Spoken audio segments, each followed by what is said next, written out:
So guys welcome back to the channel. Hope you guys are doing absolutely great. విషయం ఏంటంటే అన్వేష్ గారి ముచ్చట పక్కకు పెట్టాం. Okay, right now we got a bigger topics to deal with. And Anvesh గారి topic chapter end అయిపోయింది. మీరు దాని గురించి పెద్దగా టెన్షన్ పడేది అవసరం లేదు. వాడు కుల్లా ఎక్స్పోజ్ అయ్యిండు అండ్ కుల్లా రీసెంట్ వీడియోస్ వచ్చి బయట చెప్తున్నాడు, నేను బత్తాయిలను ఆడుకుంటా. అదే కాకుండా లెఫ్ట్ లాబీకి వాడికి సపోర్ట్ ఉందిరా ఈ లాంగ్ టైం నుంచి అని చెప్పి నేను చెప్తున్నా, మీరు వినలేరు. బట్ ఇప్పుడు వాడి ముసుగు బయట పడంగానే వాడు ఓపెన్గా అంటున్నాడు, అర్థమైందా, నేను హిందుత్వవాదులు ఎమ్మడి పడతాను. నువ్వు వాడు పడనే రాదు, మీరు ఎందుకు టెన్షన్ పడుతున్నారు? చాలా మంది వచ్చి మళ్ళీ అదే డిమాండ్ చేస్తారు, అన్వేషణ మీద వీడియో చేయరు. దేశంలో కూర్చొని నాలెడ్జ్ లేకుండా నోటికి వచ్చింది బాగుతాడు. ఈడ దేశంలో ఉండి నాలెడ్జ్ పెట్టుకొని మాట్లాడేటోళ్ళే మనతో గెలవలేకపోతున్నారు. ఇంకా ఆడేం గెలుస్తాడు? మన ముచ్చట పక్కకు పెట్టరు. మీరు తమిళ చూసి వచ్చారు ఇక్కడికి ఎందుకు అంటే, ఇక్కడ ఒక సీరియస్ టాపిక్ నడుస్తుంది. ప్రకాష్ రాజ్ రీసెంట్గా ఒక గెట్ టుగెదర్ ఒక మీటింగ్ చేసిండు. ఏపీసీఆర్ ఆర్గనైజేషన్ కండక్ట్ చేసింది December 17th. మీటింగ్ లో మళ్ళీ సేమ్ యాజ్ యూజువల్ కొంచెం ఫేమ్ వస్తుందేమో అని చెప్పేసి నోటికి ఏది వచ్చింది అది మాట్లాడిండు. ఇన్ని రోజులు నోరు మూసుకొని ఉండే బంగ్లాదేశ్ విషయంలో, ఇప్పుడు వచ్చి మాట్లాడుతున్నాడు. సరే, ఈయనది కూడా ఎక్స్పోజ్ చేస్తూ జర మ్యాటర్ సీరియస్ ఉంటుంది. వీడియో ఎండ్ వరకు చూడు, ఎందుకంటే ఈయన హిపోక్రసీ కూడా ఎక్స్పోజ్ చేస్తా ఈ వీడియోలో.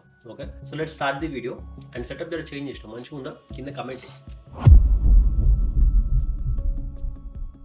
So as usual Tamil Nadu, Kerala ఏరియాలో ఇలా అయితే ప్రకాష్ రాజ్ని పిలిపించి so call leftist or liberal people ఆయనతో స్పీచ్లు ఇప్పించుకొని ఆయనకి ఏదో తెలిసినట్టు కొన్ని 5 decades సినిమాలో స్పెండ్ చేసి బయటకు వచ్చినోడు ఉంటుందా, లేదా త్రూ అవుట్ ది పాలిటిక్స్ లో స్పెండ్ చేసిన ఎక్కువ నాలెడ్జ్ ఉంటుందా? బట్ పబ్లిక్ ఆ బేసిక్ కామన్ సెన్స్ వదిలేసి ప్రకాష్ రాజ్ లాంటి వాళ్ళని తీసుకొచ్చి ఒక స్టేజ్ ఇప్పించి స్టేజ్ మీద ఇష్టం వచ్చినట్టు మాట్లాడిపించి, ఇక ఆయన ఏం చేస్తాడు, ఆయన కూడా రీసెంట్ గా పాలిటిక్స్ లోకి ఎంట్రీ ఇచ్చిండు, వర్కౌట్ కాలేదు, అధ్వానంగా ఓడిపోయిండు, బయటకు వచ్చిండు. మళ్ళీ కొన్ని రోజులు మిగిలిన సినిమా కెరియర్ పూర్తి చేసుకున్నాడు. కెరియర్ ఆల్మోస్ట్ ఇప్పుడు ఎండింగ్కి వస్తుంది.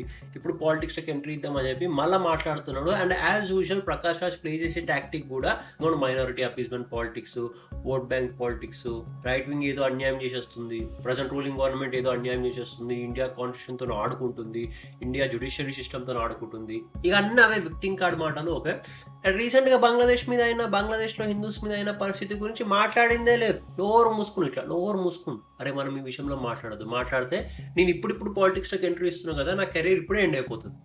మధ్యలో ఒక స్టేట్మెంట్ వదిలిండు, no person is illegal on this earth. మళ్ళీ తీసుకొని ఇంట్లో పెట్టుకోరా.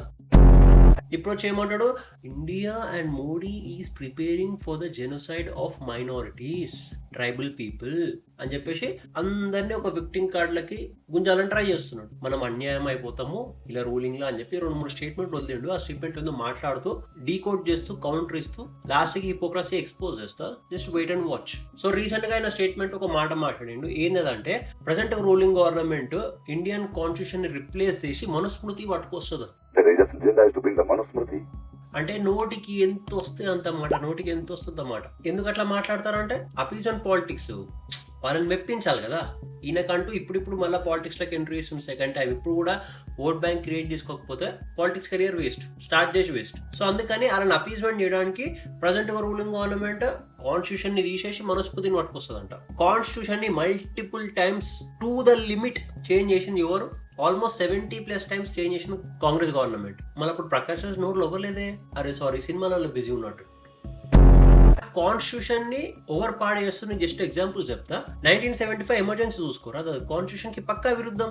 దాని గురించి జిందగీలో మాట్లాడింది లేదు. మళ్ళీ ఏమంటే పాస్ట్ ఎందుకు మాట్లాడుతూ అంటారు. సరే, ఇంకొన్ని పాయింట్స్ ఎత్తుదాం. ఆర్టికల్ 356 ప్రెసిడెంట్ రూల్ ని మిస్యూజ్ చేసి ఓపెన్ గా అప్పుడు మాట్లాడలేడు, నోరు మూసుకున్నాడు. అది కాకుండా ప్రకాష్ రాజ్ పుట్టి పెరిగి అయిన యంగ్ ఏజ్ ఉన్నప్పుడు థింగే మాట్లాడదాం. షహాబాను కేస్ 1986, దాంట్లో కూడా కాన్స్టిట్యూషన్ ఆపోజిట్ గా విరుద్ధంగా వెళ్ళారు. అంతెందుకు రీసెంట్ గా మాట్లాడదాం. రీసెంట్ గా Karnataka government hate speech bill అని చెప్పి కూడా పాస్ చేసింది. అంటే ఎవరి మీద ఆర్ఎల్స్ ఏ రిలీజన్ మీద ఎటువంటి టిప్పిడి ఆర్ఎల్స్ హేట్ స్పీచ్ ఇచ్చినా సరే వాళ్ళని అరెస్ట్ చేస్తాం అనే సీరియస్ సెక్షన్స్. ఇప్పుడు హేట్ స్పీచ్ కింద లెక్కేసుకుంటా పోతే మొత్తం లెఫ్ట్ లాబీ హేట్ స్పీచ్ కింద లోపలనే ఉండాలి. అండ్ వీళ్ళైతే బిల్ ఇంప్లిమెంట్ చేసారో అది ఆర్టికల్ కి విరుద్ధం, ఫ్రీడమ్ ఆఫ్ స్పీచ్ కి విరుద్ధం అది. బట్ ఇంప్లిమెంట్ చేసారు కర్ణాటకలో. అప్పుడు మాట్లాడేటప్పుడు నోరు మూసుకున్నప్పుడు కాన్స్టిట్యూషన్ బాగానే ఉంది ప్రకాష్ రాజ్ దృష్టిలో.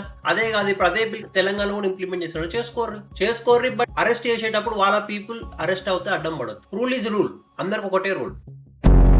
సరే, ఇవన్నీ కాదు, కాన్స్టిట్యూషన్ పరంగానే తమిళనాడు గవర్నమెంట్ హిందూస్ కి కార్తీక దీపం పెట్టుకోర్రి, చేసుకోర్రి మీ ట్రెడిషన్ అని చెప్పి ఒక డిక్లరేషన్ ఇచ్చింది, జడ్జిమెంట్ ఇచ్చింది కాన్స్టిట్యూషన్ పరంగానే. కానీ కోర్ట్ ఆర్డర్స్ కి ఆపోజిట్ వెళ్ళి మరి కార్తీక దీపం ఒకేషన్ ని ఆపేసారు తమిళనాడులో. మళ్ళీ అది కాన్స్టిట్యూషన్ అవమానం చేసినట్టు కదా, దాని గురించి మాట్లాడలే, నోరు మూసుకొని కూర్చున్నప్పుడు కూడా ప్రకాష్ రాజ్. అంతెందుకు same DMK government Islamic teachings include చేస్తాము చిన్న పిల్లల సిలబస్ లా అని అన్నది. అసలు పిల్లలకి రిలీజియస్ థింగ్స్ కి సంబంధం ఏంది, బట్ ఇంక్లూడ్ చేస్తా అని ఓట్ బ్యాంక్ పాలిటిక్స్ ఆడింది. అప్పుడు కాన్స్టిట్యూషన్ పాడవుతుంది వీళ్ళ వల్ల అని రియలైజ్ కాలేదా ప్రకాష్ రాజ్? అంతెందుకు వెస్ట్ బెంగాల్, ఈ లెఫ్ట్ లాబీ ఎవ్వడూ మాట్లాడాడు వెస్ట్ బెంగాల్ గురించి. వెస్ట్ బెంగాల్ లో ఏ లెవెల్ ఆఫ్ స్కామ్స్, ఏ లెవెల్ ఆఫ్ అటాక్స్ అవుతుంటే మన అందరికి తెలుసు. అవన్నీ కాన్స్టిట్యూషన్ కి విరుద్ధంగానే వెళ్తాయి. బట్ వాళ్ళు దీని గురించి మాట్లాడిందే లేదు, నోరు మూసుకొని కూర్చుంటారు. బట్ ప్రజెంట్ గా ఏమన్నా మాట్లాడితే కాన్స్టిట్యూషన్ రీప్లేస్ చేసి మనస్మృతి పట్టుకొస్తామంట. ఈ హిందువులకు ఎవరికి ఐడియానే లేదు, బట్ ఈయననే ఇస్తున్న ఐడియా పట్టుకరారు మీరు. నేను ఏమంటా అంటే అదేదో చేయక ముందే బదలాం చేస్తారు, చేసి బదలాం కావడం బెటర్ కదా. ఇంకేమన్నాడు, ఒక స్పెసిఫిక్ లైన్ మాట్లాడిండు ప్రకాష్ రాజ్ ఆ రీసెంట్ మీటింగ్ లో. From last 1.5 decade, but then till the last 2 decades or 1.5 decades back, decade అంటే 10 years, 1.5 decade అంటే 15 years. లాస్ట్ 15 years నుండి ఇండియన్ జ్యుడిషియరీ సిస్టమ్ ఎంత కొలాప్స్ అయిపోయింది అంటే, ఇండియన్ లీగల్ సిస్టమ్ కొలాప్స్ అయిపోయిందంట. 15 years కి ముందు అందరు అనేవారంట ఒకరికొకరు, అరే నేను నిన్ను కోర్టులో చూస్తాను, నిన్ను కోర్టులు మెట్లెక్కిస్తాను. we used to say we will see you in the court. ఇప్పుడు ఏమంటారు అంట, కోర్టు మనకేం హెల్ప్ చేయదు, court is waste, Indian legal system is waste అని చెప్పి అంటున్నారంట. Shame on you, the courts of India. అంటే 15 years కి ముందు పబ్లిక్ కి స్వేచ్ఛ ఉండే, పబ్లిక్ కి భరోసా ఉండే, కోర్టు మనం కాపాడుతుంది, కోర్టు న్యాయస్థానం కాపాడుతుందని. ఇప్పుడు రీసెంట్ 15 years లో ఇండియన్ జ్యుడిషియరీ సిస్టమ్ బేకార్ అయిపోయిందంట, కరప్ట్ అయిపోయిందంట. Because you are committing the biggest crime, killing justice. కర్ణాటకలో కాంగ్రెస్ రీసెంట్ గా పోలీస్ ని మిస్యూజ్ చేసింది కోర్ట్స్ ఆర్డర్ కి విరుద్ధంగా, దాని మీద మాట్లాడాడే. వెస్ట్ బెంగాల్ లో కూడా కోర్ట్ జడ్జిమెంట్ అని ఎన్నో సార్లు ధిక్కరించింది అక్కడ ఉన్న గవర్నమెంట్. మరి అప్పుడు అనిపిస్తలేదా, దాని గురించి మాట్లాడింది లేదు. రాజస్థాన్, తెలంగాణలో మల్టిపుల్ అరెస్టులు చేసారు అండ్ ఈ విషయంలో కోర్టు ఇంటర్వ్యూన్ అయినా సరే దాన్ని ధిక్కరించేసారు, మరి అప్పుడు మాట్లాడలేదే. అంతెందుకు, ఇంతకుముందు చెప్పిన కదా తమిళనాడు కార్తీక దీపం అనే, కార్తీక దీపం ఇష్యూలో క్లియర్ గా హిందూస్ కొన్ని సెంచరీస్ నుంచి ఫాలో అయ్యే ట్రెడిషన్ మీరు సెలబ్రేట్ చేసుకోండి అని చెప్పి కోర్ట్ ఆర్డర్ ఇచ్చినాక కూడా కోర్ట్ ఆర్డర్ ఆపోజిట్ గా వెళ్ళారు. అప్పుడు కనబడలేదా?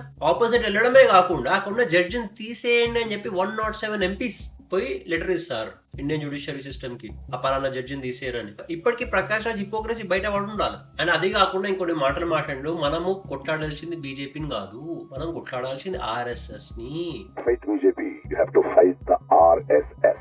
ఇప్పుడు ఒక ప్లేస్ ఉంది, ప్లేస్ లకి లోటస్ వచ్చింది. మనము ఆ లోటస్ పెరగద్దు అంటే నువ్వు లోటస్ ని పీకితే ఇంకో లోటస్ పెరుగుతుంది. సో మనం పీకాల్సింది లోటస్ ని కాదు, మనం కింద బుడదని, RSS అనే బుడదని మనం క్లీన్ చేయాలి.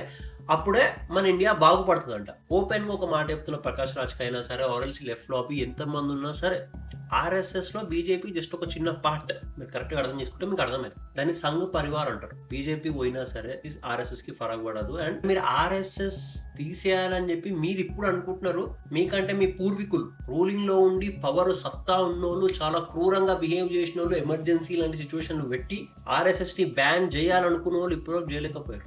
వాళ్ళు ఎవ్వరి వల్ల కాలేదు. వీళ్ళు రీసెంట్ గా వచ్చి ఇవన్నీ మాటలు ఎందుకు మాట్లాడుతున్నారు? Just vote bank politics, minor appeasement politics. అన్నెసెసరీగా RSS ని హేటెడ్ క్రియేట్ చేసుకుని ఉన్న మైండ్ సెట్స్ కొంతమంది ఉంటారు. వాళ్ళ మనసులు గెలుచుకోవడానికి, వాళ్ళ ఓట్ బ్యాంకులు గెలుచుకోవడానికి వీళ్ళు మాట్లాడే చెత్త మాటలు. నేను ఇప్పుడు అంట, RSS ది మీకు ఏదైనా ఓపెన్ గా తప్పు దొరికితే మీరు పోయి కోర్టులో కొట్లాడి ఛాలెంజ్ చేసి పడగొట్టరు చాతన అయితే మీకు. ఇంకో మాట కూడా అన్నాడు, RSS నుండి ఒక్కడు కూడా మీకు దొరకడు ఇండియా ఫ్రీడమ్ కోసం ఫైట్ చేసిన వాళ్ళు అంట. Who don't even have 1 or 2 names to claim they fought for the freedom of this country. RSS నేను చెప్తున్న ఫ్రంట్ ఎండ్ లో ఏం ఫైట్ చేయలేదు, ఓపెన్ వచ్చేప్పుడు ఫైట్ చేయలేదు. Because RSS main agenda was to protect Hinduism ని బ్రిటిషర్స్ నుంచి కాపాడడానికి, దాన్ని ప్రొటెక్ట్ చేయడానికి, దాన్ని రీస్టోర్ చేయడానికి ఫామ్ చేసుకున్న చిన్న ఆర్గనైజేషన్. మీకు అంత కావాలంటే చెమ్మూరు డిస్ట్రిక్ట్ ఇన్సిడెంట్ పోయి గూగుల్ చేయరు, మీకు అర్థమైపోతుంది. ఫ్రంట్ ఎండ్ లో ఏం పార్టిసిపేషన్ చేయకపోయినా బ్యాక్ ఎండ్ లో ఇవ్వాల్సినంత సపోర్ట్ ఇచ్చింది RSS ఫ్రీడమ్ ఫైట్ లో. మళ్ళా మాట అనుకుంటే ఏమన్నాడు, అంబేద్కర్ అదే అన్నాడు, అంబేద్కర్ ఫైట్ చేసిన ఫ్రీడమ్ ఫైట్ కోసం చేయలేడు. నేను ఓపెన్ గా చెప్తా, చేయలేడు. అంబేద్కర్ రివర్స్ లో దళితులకి, లోవర్ కాస్ట్ పీపుల్కి వెళ్ళి మీరు వీటిలో ఇంక్లూడ్ అవ్వకండి, మీరు అలా చేయండి, మీరు వీటిలో సపోర్ట్ చేయకండి అని చెప్పి ప్రచారాలు చేసినాడు అంబేద్కర్. అంబేద్కర్ కూడా ఏం फाइट చేయలేడే ఫ్రీడమ్ ఫైట్ లో. भारत छोड़ो आंदोलन शुरू हुआ पर अंबेडकर ने इसका समर्थन नहीं किया।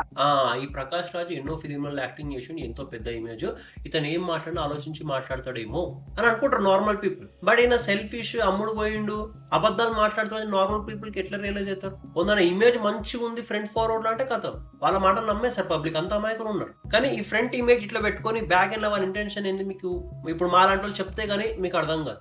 ఇక అన్నీ అయిపోయినా ఇంకో ఫూలిష్ మాట మాట్లాడి ఏంటంటే మోడీ గారు చెయ్యి ఇట్లా వణుకుతుంది, ఇట్లా వణుకుతుంది. His hands were shivering seeing that flag going up. అప్పుడు నేను ఆలోచించిన, ఈ పర్సన్ ఆరెంజ్ ఫ్లాగ్ కోసము చేతులు ఎలా అయితే వణుకుతున్నాయో సేమ్ పర్సన్ ఇండియన్ ఫ్లాగ్ కోసము చేతులు వణుకుతాయా? వణుకవు. Does this man really have this reverence to our national flag? So ఈ పర్సన్ మెయిన్ అజెండా ఏంటంటే మనుస్మృతిని పట్టుకురావాలి, దీన్ని హిందుత్వులకు మార్చాలి, ఇండియాని జెనోసైడ్ క్రియేట్ చేయాలి, they are coming after minorities and Muslims అని చెప్పేసి ఇట్లా ఒక లైన్ కొట్టిండు. సో ఇప్పుడు మోడీ గారు ఆర్ఎల్స్ ప్రైమ్ మినిస్టర్ గారు భగవా ఫ్లాగ్ ఇచ్చిన రెస్పెక్ట్ దీనికి ఇవ్వలేడు అనేది క్వశ్చన్. ఇప్పుడు మోడీ గారు అంత రెస్పెక్ట్ ఇవ్వను అయితే ఆర్టికల్ 370 తీసినప్పుడు కాశ్మీర్ లో సెంటర్ లో వెళ్ళి ఆరెంజ్ ఫ్లాగ్ ఎగిరేసేటోడు, ఇండియన్ ఫ్లాగ్ ఎగిరేసేటోడు కాదు. ఇంకా ఇలా ఒక ఫుల్ స్టేట్మెంట్ మాట్లాడతారు, ఆర్ఎస్ఎస్ ఇండియన్ ఫ్లాగే యాక్సెప్ట్ చేయలేదు కొన్ని ఇయర్స్ వరకు అని చెప్పేసి. అరే 2002 వరకు కాంగ్రెస్ ఒక రూల్ ఉండే, ఏ ప్రైవేట్ ఆర్గనైజేషన్ గానీ ఇండియన్ ఫ్లాగ్ వాళ్ళ ఆఫీసుల మీద ఎగిరేయద్దు. ఆ రూల్ పెట్టిందే కాంగ్రెస్ రా, మీరు దాని గురించి ఎందుకు మాట్లాడారా? నార్మల్ పీపుల్ కూడా ఇండియన్ ఫ్లాగ్ పెట్టుకోవడానికి దూరం చేసింది కాంగ్రెస్ గవర్నమెంట్. అవి అంత వచ్చి ఇప్పుడు ఒక జెనోసైడ్ కి ప్లాన్ చేస్తున్నారు, అది ప్లాన్ చేస్తున్నారు, మైనారిటీస్ మీద అటాక్ చేస్తారు. ఇవన్నీ సింపతి కార్డులు ఆడడం బంద్ చేయడం బెటర్. ఈయన ఎంత ట్రై చేసుకున్నా ఈయన 2% ఓట్ బ్యాంక్ కూడా గెలుచుకోలేడు, అనేది నేను రాసిస్తా. అంత జెనోసైడ్ చేసేది ఉంటే ఇంత పాపులేషన్ పెరగదు ఇండియాలో, మైనారిటీ పీపుల్ అయినా సరే or so called tribal people ఎవరిదైనా సరే. Everyone were happy, everyone were having their own time, families మంచిగా ఫుల్ ఫ్లెడ్జ్ గా డెవలప్ అయినాయి. వచ్చి పబ్లిక్ హేటెడ్ లా ఉపయోగించుకొని కొంచెం ఓట్ బ్యాంక్ కలెక్ట్ చేసుకుంటా అని ప్రయత్నించే ప్రయత్నాలు ఇవి. ఇవన్నీ అయిపోయిన తర్వాత లాస్ట్ ఒక మాట మాట్లాడి గౌరీ లంకేష్. అమ్మ గౌరీ లంకేష్ ని ఎవరు చంపిర్రు, ఏం చేసిర్రు, ఎందుకు చంపిర్రు, వాళ్ళ ఇంటెన్షన్ ఏంది, అవన్నీ ఆలోచించి జడ్జిమెంట్ వచ్చినా సరే, ఆ ఫ్యాక్ట్స్ వచ్చినా సరే వాడిని పక్కకు పెట్టి జస్ట్ అలిగేషన్ వేయడం ముంగడికి వస్తాడు.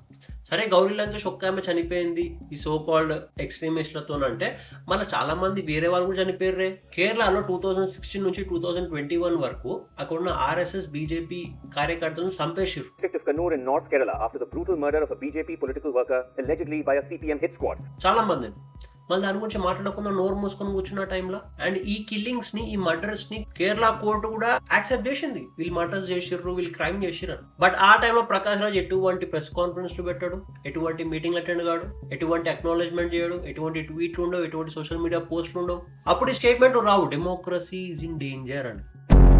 బట్ ఎప్పుడో ఆయన కేసుని పట్టుకొచ్చి ఇంకొక 50 ఏళ్ళు రుద్దుతాడు. అయితే సేమ్ ఇట్లాంటిదే ఇంకో హిపోక్రసీ చెప్తా ఇనోరి. అండ్ ఇంకో మాట ఏమన్నా అంటే ఇండియా చాలా అన్సేఫ్ అయిపోయింది because of this majority people, అంటే నువ్వు నేను హిందూస్.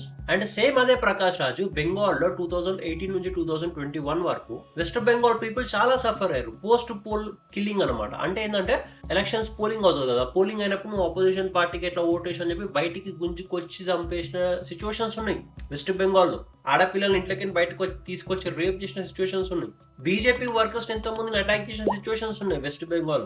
ఇల్లులు కాల్చేసారు, నేషనల్ మీడియాలో పెద్దగా పబ్లిక్ అందరూ చూసిన వీడియోస్. అది కోర్టులు కూడా అక్నాలెడ్జ్ చేసినాయి, అవురా బై ఆఫ్టర్ ఎలక్షన్స్ ఇట్లా అటాక్లు అయినాయి ఇళ్ల మీద వెస్ట్ బెంగాల్లో అని చెప్పేసి. బట్ ఆ టైంలో అస్సలు మాట్లాడాడు, అప్పుడు నోరు మూసుకొని కూర్చుంటాడు. అరే లే అంటే violence right wing party ruling state లో జరిగితే అది అన్యాయం, అక్రమం, దౌర్జన్యం. బట్ అదే లెఫ్ట్ వింగ్ రూలింగ్ స్టేట్ లో జరిగితే అది ఏదో చిన్న పబ్లిక్ ఇష్యూ, ఇలా గురించి మాట్లాడతాను. ఎందుకంటే నేను ఇప్పటికిప్పుడు సినిమాలో జస్ట్ పాలిటిక్స్ లో ఎంట్రీ ఇస్తాను, నేను ఓట్ బ్యాంక్ గెలుచుకోవాలి. పబ్లిక్ ఎంత దిగజారిపోతారు ఓట్ బ్యాంక్ కోసం అంటే, ఇండియా గురించి ఆలోచించాల్సింది లేదు, ఎలాంటి మైండ్ సెట్స్ ని పెంచుతున్నామో చూడాల్సింది లేదు. జస్ట్ నాకు ఓట్స్ వస్తే, నాకు కొంచెం ఓట్ బ్యాంక్ వస్తే నేను దాన్ని యూజ్ చేసుకుని ఎలక్షన్స్ లో ఏదో ఒక సీటు కొడతా అన్నట్టు డబుల్ స్టాండర్డ్ చూపిస్తాడు.